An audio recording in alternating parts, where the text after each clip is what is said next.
A legal loophole that lawmakers want tied up but aren't quite sure how. A News 13 special assignment report this week caught their attention. It focused on how that gap in the law is letting a drunk driver who killed a teenager off the hook and hurting that teen's family again. Here is Kim Holland. It boggles my mind. Mike and Barbara Nord have been victimized again. Their lives were shattered when a drunk driver hit and killed their 14-year-old son, Reese Nord, in 2002. Then 26-year-old Justin Michelle was nearly twice the legal limit when he hit the boy as he crossed Montano at Taylor Ranch on his bike. I miss his voice and he always made us laugh. He was our kind of entertainment.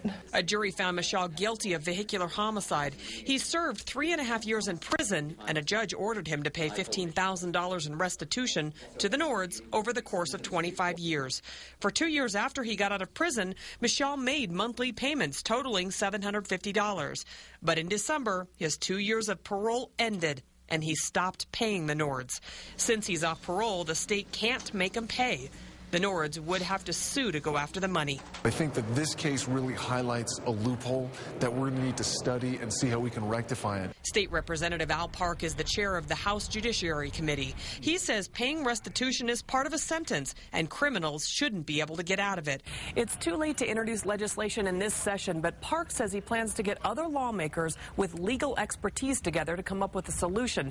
But he says keeping somebody on probation and parole until they pay the restitution may not be the answer. We've got to be careful that we don't keep people on parole or probation in perpetuity, because that's going to overburden already overburdened probation and parole officers. And the Nords would like to see the state rethink these prolonged payment plans in the first place. Barbara Nord says if Michelle does pay, she would receive monthly reminders of what he did to her son until she's in her mid-70s.